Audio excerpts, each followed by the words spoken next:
Hi ஹாய்ஸ் எல்லோரும் எப்படி இருக்கீங்க? நானும் சூப்பராக இருக்கேன். ஆக்சுவலாக இன்றைக்கி வந்து நான் ஒரு சூப்பரான ஒரு சிக்கன் ரெசிபி வந்து உங்களுக்கு சொல்லிக் கொடுக்க போகிறேன். அது ரொம்ப டேஸ்ட்டாக இருக்கும். ரொம்ப இந்த சின்ன பசங்களுக்கு அப்புறம் நம்மளுக்கு கூட ஆக்சுவலாக எனக்கு வந்து அது மாதிரி ஸ்வீட் அண்ட் சால்ட்டு இருக்கிற மாதிரி சிக்கன்ஸ் ரொம்ப பிடிக்கும். Like butter chicken. இப்போ நான் பண்ண போகிறது வந்து ஜப்பான் சிக்கன். இந்த ஈரோடு மெஸ்ஸுன்னு சொல்லிட்டு இங்கே சென்னையில் அந்த ஹோட்டலில் பார்த்தீங்கன்னா அந்த சிக்கன் ரொம்ப ஃபேமஸ்ஸு, ரொம்ப டேஸ்டியாக இருக்கும். ஸோ அதே ப்ரிப்பரேஷனில் நான் இப்போ பண்ண போகிறேன்.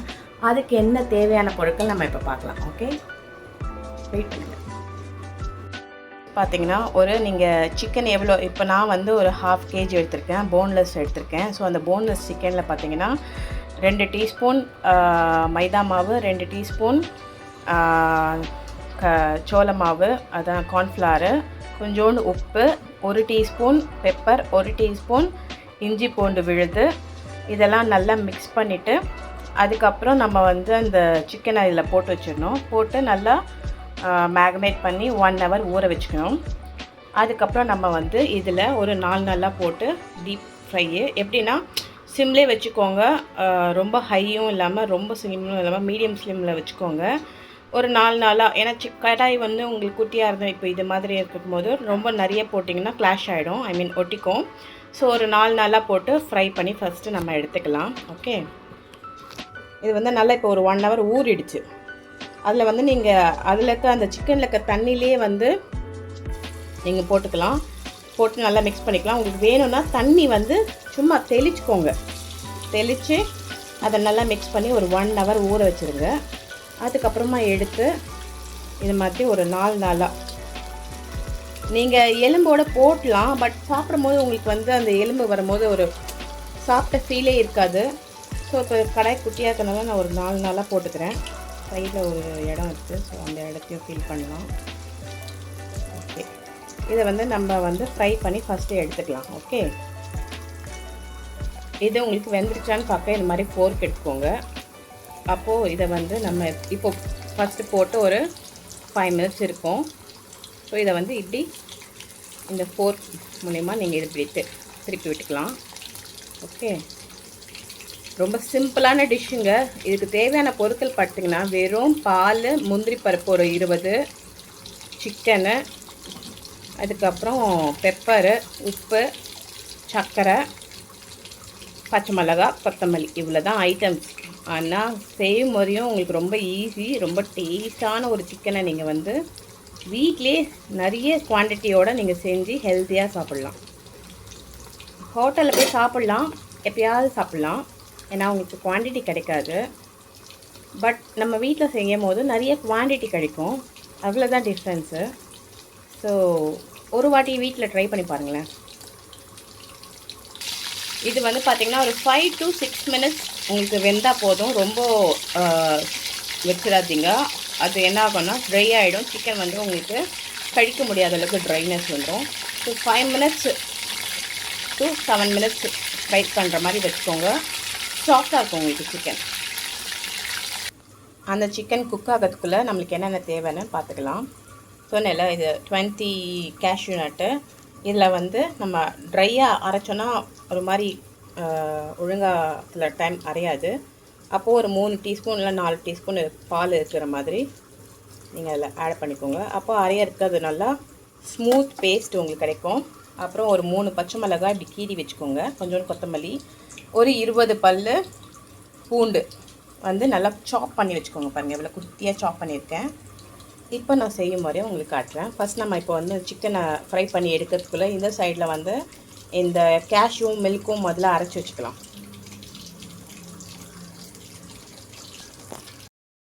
பாருங்கள், இந்த கேஷ்யூ நல்லா இந்த மாதிரி நல்லா பேஸ்ட்டாக இறங்கணும். நீங்கள் அந்த பால் ஊற்றினா தான் இந்த மாதிரி பேஸ்ட் கிடைக்கும். இல்லைன்னா உங்களுக்கு ஒரு மாதிரி ட்ரையாக இருக்கும். இல்லை நம்ம மெயின் இன்க்ரீடியன்ஸ் வந்து நம்ம சிக்கன் வந்து ஃப்ரை பண்ணும்போது மறக்காமல் சன்ஃப்ளவர் ஆயில் எடுங்க. கடலை எண்ணெயோ தேங்காய் எண்ணெயோ நல்லெண்ணெயோ சமைக்கக்கூடாது, டேஸ்ட் மாறிடும். அதே மாதிரி நீங்கள் அந்த இடத்த தாளிக்கும் போது அன்சால்ட்டட் பட்டர், நாங்கள் வந்து அமுல் தான் எப்பவுமே யூஸ் பண்ணுவோம். ஸோ உங்களுக்கு எந்த பட்டர் வேணால் நீங்கள் யூஸ் பண்ணலாம், ஆனால் அன்சால்ட்டடு அதை எடுத்து நம்ம இப்போது டாஸ் பண்ண எல்லாமே. வெயிட் பண்ணுங்கள். ஏதோ நம்ம சிக்கன் எல்லாமே ஃப்ரை பண்ணிட்டோம். நம்ம ஃப்ரை பண்ணும்போது நம்ம இது மாதிரி ஒரு கரண்டி நீங்கள் வாங்கிக்கோங்க. அப்போ உங்களுக்கு நல்லா அந்த ஆயிலெலாம் வடிக்கிறதுக்கு ஈஸியாக இருக்கும். அதுக்கப்புறம் நம்ம கடாயில் வந்து பட்டர் போட்டுட்டோம். பட்டர் நல்லா உருங்கினதுக்கப்புறம் நம்ம வந்து என்ன பண்ண போகிறோம் அப்படின்னா, அந்த கார்லிக், அதான் பூண்டும் பச்சை மிளகாவும் நம்ம டாஸ் பண்ண போகிறோம். பாருங்கள், இப்போ பூண்டும் பச்சை மிளகாவும் நம்ம போட்டுட்டோம். நல்லா வந்து டாஸ் பண்ணுங்கள். அப்போ நீங்கள் ரொம்ப ஹையில் வைக்க வேண்டாம் அந்த கடாயி. ஓரளவுக்கு எப்பயும் போல் மீடியம் ஃப்ளேமில் வச்சுக்கோங்க. ஒரு 5 மினிட்ஸ், இதுவும் ஒரு 5 மினிட்ஸு டாஸ் பண்ணால் போதும். ரொம்ப கோல்டன் ப்ரௌன்லாம் வர வேண்டாம். ரொம்ப ஹையில் வச்சிங்கன்னா ஒரு மாதிரி தீஞ்சி போன மாதிரி ஆகிடும். அது மாதிரி ஆக வேண்டாம். மீடியம் ஃப்ளேம்லேயே வச்சு இது வந்து 5 to 6 மினிட்ஸ் வந்து நீங்கள் இப்படி டாஸ் பண்ணால் போதும்.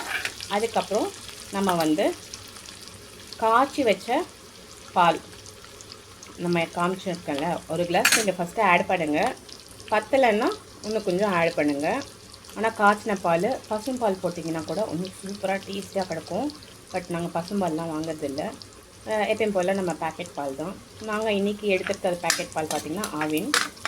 ஸோ டாஸ் பண்ணதுக்கப்புறம் அதை விட்டுட்டு அப்புறம் உங்களுக்கு காமிக்கிறேன். பாருங்கள், இது வந்து ஓரளவுக்கு நல்லா உங்களுக்கு டாஸ் ஆகிடுச்சு. ஸோ அப்போது நம்ம இந்த நேரத்தில் நல்லா சிம்மில் வச்சுட்டு பாலை ஊற்றிக்கோங்க. பாலை ஊற்றிட்டு நல்லா இப்படி ஒரு 5 நிமிஷம் கொதிக்கணும். இப்போ நம்மளுக்கு இது பத்தாது, ஏன்னா சிக்கன் பார்த்திங்கன்னா நிறைய இருக்கிறதுனால 2 கிளாஸ் கூட தேவைப்படும். அதான் ஒரு பேக்கெட் பால் எடுத்துக்கோங்களேன், காய்ச்சிட்டு அதில் ஊற்றிக்கோங்க. ஓகே, ஸோ இப்போ வந்து நம்ம இப்படி கிளறிட்டே இருக்கணும். இது ஒரு 5 நிமிஷத்தில் வந்து ஒரு கொதி வரும். அந்த டைமில் நம்ம வந்து அந்த விழுது இருக்குல்ல, கேஷ்யூவும் மில்க்கும் நம்ம அரைச்சி வச்சுருக்கோம் இல்லையா, அதில் ஆட் பண்ணிடணும். ஓகே, பாருங்கள், கொதிக்கிறதுக்கு ஸ்டார்ட் ஆகிற அந்த டைமில் வந்து நம்ம வந்து அந்த அரைச்சி வச்ச கேஷ்யூ மில்க்கை வந்து நம்ம வந்து இதில் ஆட் பண்ணிக்கலாம். இது இப்போ நல்லா கொதி வரும்போது மீடியம் ஸ்லிம் இருந்ததில் அது நல்லா ஸ்லிம்மில் வச்சுட்டு நம்ம வந்து இப்போது இதை ஆட் பண்ணிக்கலாம். இதில் வந்து மிச்சம் இருக்கும், அதில் இன்னும் கொஞ்சம் பால் இல்லைன்னா லைட்டாக தண்ணி ஊற்றி நீங்கள் வந்து அதை வழித்து விட்டுக்கோங்க. ஆக்சுவலாக அந்த கேஷ்யூ பேஸ்ட் போட்டோன்னா நீங்கள் கிளறிட்டே இருக்கணும். ஏன்னா நம்ம வந்து கேஷ்யூ பேஸ்ட் போட்டுக்கனால கீழே வந்து அடி பிடிக்கிறதுக்கு 100% வாய்ப்பு இருக்குது. அது அடி பிடிக்காமல் இருக்கிறதுக்கு இது மாதிரி நம்ம கரைச்சி விட்டுக்கிட்டே இருக்கணும். இந்த நேரத்தில் நம்ம ஆல்ரெடி சிக்கனில் கொஞ்சம் உப்பு போட்டிருக்கோம். ஸோ அதுக்கேற்ற மாதிரி தேவையானது ஒரு 1/2 டீஸ்பூன், இல்லைன்னா உங்களுக்கு கண்ணளவு கையளவு அப்படின்னா கொஞ்சோண்டு உப்பு, அப்புறம் 1 டீஸ்பூன் சர்க்கரை. அந்த ஸ்வீட்டும் சால்ட்டும் சேர்ந்தாப்பில் தான் இதில் இந்த டிஷ்ஷில் இருக்கும். இது சப்பாத்தி நானுக்கு ரொம்ப சூப்பரான ஒரு டிஷ்ஷு காம்பினேஷனு. நீங்களும் சமைச்சு பார்த்துட்டு சாப்பிட்டுட்டு எப்படி இருக்குன்னு கமெண்ட் செக்ஷனில் கண்டிப்பாக கமெண்ட் பண்ணுங்கள். ஓகே, இப்போ நம்ம இது இப்படி கிளறிட்டே இருக்கோம். நான் இப்போது வந்து ஒரு கையிலே நான் பண்ணிகிட்டு இருக்கிறதுனால உப்பும் சர்க்கரையும் ஆட் பண்ணும். வெயிட் பண்ணுங்கள். ஆக்சுவலாக ஆட் பண்ணியிருக்கேன், தெரியுதா? ஸோ ரெண்டுத்தையும் ஆட் பண்ணிட்டேன். ஸோ இன்னொரு வாட்டி இப்படி கிளறி வைக்கணும். ஏன்னா இது அந்த கேஷ்யூ சொன்னல அடி பிடிச்சிக்கும் போய் நல்லா. அப்புறம் கட்டி கட்டியாக இருந்ததுன்னா அந்த சிக்கனில் வந்து உங்களுக்கு அங்கங்கே தட்டுப்படும். ஸோ தட்டுப்படக்கூடாது. இதில் ஒரு சீக்ரெட் ஐட்டம் வந்து கடையில் ஹோட்டல்ஸ்லலாம் போடுவாங்களா எனக்கு தெரியாது, பட் நான் போடுவேன். இது ரொம்ப இன்னும் டேஸ்ட் கொடுக்கும். அது என்னென்னு வெயிட் பண்ணி பாருங்கள். ஆக்சுவலாக இதில் வந்து நான் ஒரு 1/2 டீஸ்பூனு நீங்கள் வந்து பெப்பர் போட்டுக்கோங்க. ஏன்னா நம்ம பச்சை மிளகாய் போட்டுக்கனால அதுவே கொஞ்சம் காரம் இருக்கும். நான் அதனால தான் ஒரு குட்டி குட்டியாக ஒரு 3 பச்சை மிளகாய் தான் கீறி போட்டிருக்கேன். இது வந்து ஒரு நல்ல ஒரு ஃப்ளேவர் கொடுக்கும். ஸோ இந்த டைமில் நம்ம கொஞ்சம் கொத்தமல்லி எடுத்து தூவிக்கலாம். கடைசியாக கொத்தமல்லி இன்னும் கொஞ்சம் தூவிக்கலாம். இதில் ஃபஸ்ட்டு சிக்கன் போடுறதுக்கு முன்னாடி கொஞ்சம் கொத்தமல்லியை இதில் எப்படி சாப் பண்ணதை நம்ம போட்டுட்டு இப்படி கிளறி விட்டுக்கலாம். இப்போ நம்ம சிக்கனை போட்டு ஒரு 5 மினிட்ஸு மூடி வைக்கணும். ஸோ இப்போது கொத்தமல்லி போட்டாச்சா? ஸோ கொத்தமல்லி போட்டோன்னா ஒரு சின்ன பழைய மாதிரி ஒரு கொதி வரும். தெரியுதா, அந்த பபிள்ஸ் வருதா? ஸோ இந்த டைமில் நம்ம ஃப்ரை பண்ணி வச்சுருந்த சிக்கனை இப்படி போடுங்க. இது பெருசாக இருந்ததுன்னா உங்களுக்கு கட் பண்ணி கூட நீங்கள் போட்டுக்கலாம், பட் முழுசாக போடுறதுனாலும் போட்டுக்கலாம். Your wish. போட்டாச்சு. அதுக்கப்புறம் இதை நல்லா இப்படி கிளறணும். இந்த சிக்கனில் போயிட்டு இந்த மில்க்கு அந்த கேஷ்யூஸு எல்லாமே மிக்ஸ் ஆகணும். அப்போ தான் அது வந்து எதுக்கு வந்து ஒரு 5 மினிட்ஸு மூடி போட்டு வைக்க சொல்கிறோன்னா, அப்போ தான் அந்த சிக்கனில் போய் அந்த ஜூஸினஸ்லாம் ஊறி சாப்பிடும்போது செம டேஸ்டியான ஒரு ஃபுட்டை உங்களுக்கு க்ரன்ச் பண்ணலாம் நீங்கள். ஓகே, இதில் நான் சீக்ரெட்டான ஒரு ஐட்டம் சொன்னல, அது இப்போ போடுறேன். வெயிட் பண்ணுங்கள். என்னவா இருக்கும் கெஸ் பண்ணுங்கள் முதல்ல. எல்லாத்துலேயும் கெஸ் பண்ணுங்கள். கெஸ் பண்ண சொன்னீங்கன்னா அதை பண்ண மாட்டீங்க. யூ ஆர் லுக்கிங் பியூட்டிஃபுல் அப்படின்னு சொல்லுவீங்க. வெயிட் பண்ணுங்கள். இப்போ இதை நம்ம நல்லா கிளறியாச்சு. ஓகே, ஸோ இதில் வந்து இதுதாங்க அந்த சீக்ரெட்டான ஐட்டம். இது என்னதுன்னா ஜாதிக்காய் பூ இருக்குல்ல, பிரியாணிக்கெலாம் நம்ம யூஸ் பண்ணுவோம். அதில் வந்து ஒரு கொட்டை இருக்கும். அதை வந்து உடச்சிங்கன்னா உள்ளே வந்து இது மாதிரி இருக்கும். அதை வந்து நல்லா பொடி பண்ணி ஒரு டப்பாவில் எடுத்து வச்சுக்கிட்டிங்கன்னா ஸ்வீட்ஸு இது மாதிரி பிரியாணி சிக்கன் ஃப்ளேவர்லாம் நீங்கள் இப்படி லைட்டாக ஒரு சிட்டிக்கை தாங்க, நிறைய 1 டீஸ்பூன்லாம் போடக்கூடாது. சும்மா அப்படி பாருங்கள், ஒரு சிட்டிக்கை எடுத்து இப்படி தூவி விட்டுருங்க. இது பார்த்தீங்கன்னா அந்த அரோமா வாசனை அப்படி செம்மையாக இருக்கும், டேஸ்ட் இருக்கும், உடம்புக்கு ரொம்ப ஹெல்த்து. ஸோ இதுதான். இப்போது இந்த நம்ம ஜப்பான் சிக்கன் ஆயிடுச்சு. ஒரு 5 நிமிஷம் மூடி வச்சிடலாம். அதுக்கப்புறம் கம்ப்ளீட் ஆகிடும். இதாங்க அந்த ஜாதி பத்திரி பூன்னு சொல்லுவாங்க. இது வந்து நம்ம பிரியாணிக்கெலாம் யூஸ் பண்ணுவோம். அதோட கொட்டை தான் இது. இது கேரளாலேருந்து எங்கள் மாமியாரோட ரிலேஷன் எங்களுக்கு கொடுப்பாங்க. அவங்கக்கிட்ட அந்த மரம் இருக்குது. ஸோ இது பார்த்திங்கன்னா உள்ளே ஷேக் ஆகுது பாருங்கள். உள்ளே ஆக்சுவலாக எங்களுக்கு கேட்கும், உங்களுக்கு வீடியோவில் எப்படி கேட்கும் எனக்கு தெரியல. அந்த வந்து உள்ளே வந்து ஒன்று ஷேக் ஆகும். அதை நீங்கள் உடைக்கணும். நான் உங்களுக்கு உடச்சே காட்டுறேன். அப்புறம் நீங்கள் இதை போட்டுற போகிறீங்க. இப்படி உடச்சிங்கன்னு வச்சுக்கோங்களேன், ஒரே போட்டில் வந்துருச்சு. உடச்ச உடனே இதுதான் உள்ளே இருக்கிறது. இதை நல்லா தூள் பண்ணிக்கோங்க. தூள் பண்ணிங்கன்னா நல்லா உங்களுக்கு சாஃப்டாக இருக்கும். இதுதான் அந்த ஓடை தூக்கி போட்டுருங்க.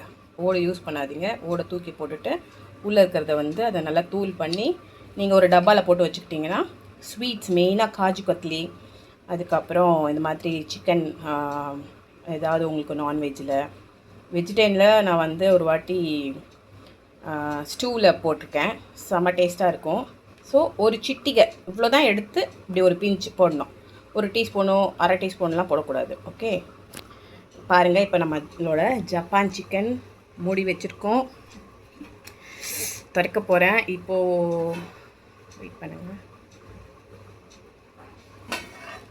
வாவ், சூப்பராக இருக்குது. நல்லா ஆக்சுவலாக ஒரு திக்னஸ் உங்களுக்கு பார்த்தீங்கன்னா தெரியும் பாருங்கள். அது நல்லா திக்காக இருக்கும். அப்படியே திக்காக நல்லா அதில் போய் நல்லா ஸ்டிக்கியாக இருக்கும். நான் இப்போ லெஃப்ட் ஹேண்டில் இருக்குது. ஒரு நிமிஷம். ஓகே, ஸோ அப்படியே எடுத்து நீங்கள் சப்பாத்தி இல்லைன்னா நான் பரோட்டாவோட நீங்கள் சர்வ் பண்ணலாம். சூப்பராக இருக்கும், செம்ம டேஸ்டியாக இருக்கும். நீங்களும் வீட்டில் ட்ரை பண்ணி பாருங்கள். பாருங்கள், சப்பாத்தியோட இந்த ஜப்பான் சிக்கன் ரெடி ஆகிடுச்சு. இப்போ சாப்பிட போகிறோம். எப்படி இருக்குன்னு நான் உங்களுக்கு சொல்கிறேன். பார்க்கறதுக்கு யம்மி இட்ஸ் வெரி டேஸ்டின்ற மாதிரி நல்லாயிருக்கு. இது ஆக்சுவலாக பார்த்திங்கன்னா இந்த ஜப்பான் சிக்கனில் பார்த்திங்கன்னா அப்பப்போ உங்களுக்கு கட்டி ஆகிடும். ஏன்னா இதில் வந்து கேஷ்யூ நம்ம அரைச்சி விட்டுருக்கனால. அதனால் நீங்கள் என்ன பண்ணுங்கன்னா லைட்டாக நல்லா ஹாட் வாட்டரில் லைட்டாக போடுங்க. நான் வாய்க்குள்ளே போட போகிறேன். அந்த சிக்கன் செம்மையா நல்லா சாஃப்டாக வெந்திருக்கு. செம்ம டேஸ்ட்டாக இருக்குது. மறக்காமல் நீங்களும் வீட்டில் ட்ரை பண்ணுங்கள். தேங்க்யூ, பாய்.